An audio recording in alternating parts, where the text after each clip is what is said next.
Hi, my name is Rebecca Pohlmeyer, and this is set 1 of my book critiques for EDU 318. The first book I'm sharing with you today and my feature text for this set is Charlotte's Web.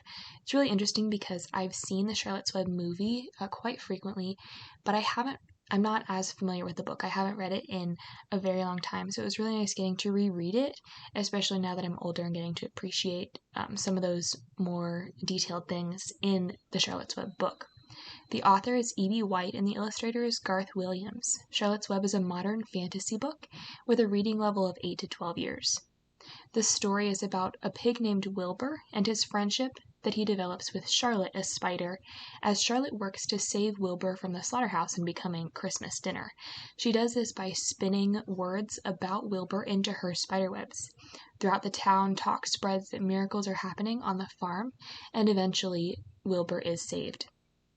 The book is a 1953 Newbery Award winner, and it's also won several other awards throughout the years. I chose this as my feature text because it highlights the importance of friendship. It also shows the beauty of sacrifice, as Charlotte sacrifices for Wilbur and eventually ends up giving her life, and as Wilbur ends up sacrificing and bringing Charlotte's children home at the end of the story. I also chose this book because of its emphasis on vocabulary. It gets children excited about vocabulary because Charlotte is looking for good vocabulary words to spin into her webs.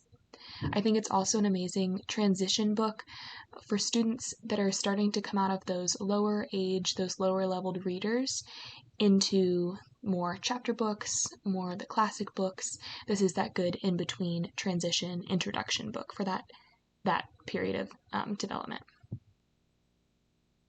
The first lesson I chose is a storyboard summary of the book. This aligns with 3rd grade Virginia English standards of learning, which talk about comprehension of fiction, organizing information and events logically, and summarizing major points. In the lesson itself, students will use critical thinking.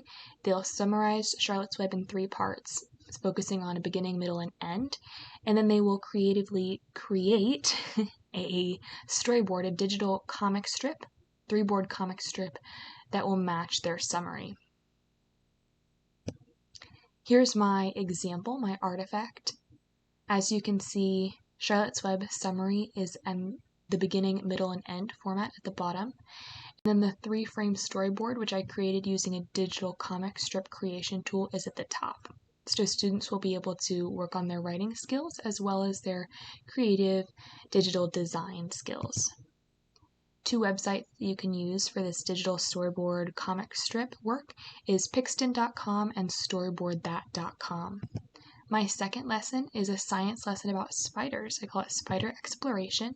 It aligns with 3rd grade Virginia Science Standards for Learning that talks about ecosystems, how they're made of living and non-living components, and the relationships that exist among organisms in an ecosystem. During the lesson, students will use critical thinking skills and collaborate to research spiders.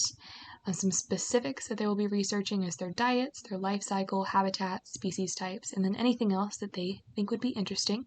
And they will communicate their findings creatively via a Padlet. And here is an example, an artifact of that Padlet, which is a really awesome collaboration tool. Students can comment and post and like different posts and really just share their research in that way. The other books I read for this set are Number the Stars by Lois Lowry, about 10-year-old Anne-Marie Johansson as she learns what it means to be brave and how she helps the Danish Jews escape.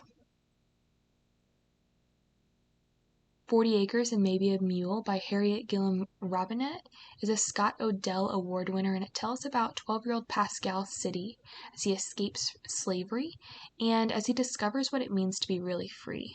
Does it mean that you own land? Does it mean that you have a family that's recognized by the government? What does that mean? Finding Winnie is a picture book by Lindsay Mattick and illustrated by Sophia Blackall. It's a really just beautiful book, amazing illustrations. It's Caldecott winning, and it tells the story of a World War I veterinarian and the relationship he forms with Winnie the bear that would go on to inspire Winnie the Pooh.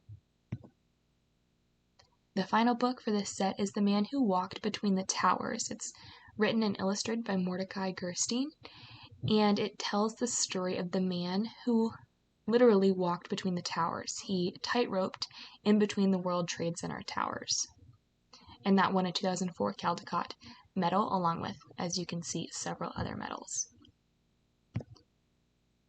So to close, again, these are the books I read for set 1, and I thought this was an amazing quote to just close off this set, especially because it incorporates some of the themes that I saw across the board in the different books this set. You have been my friend. That in itself is a tremendous thing. And that's from Charlotte's Web. Thanks for listening.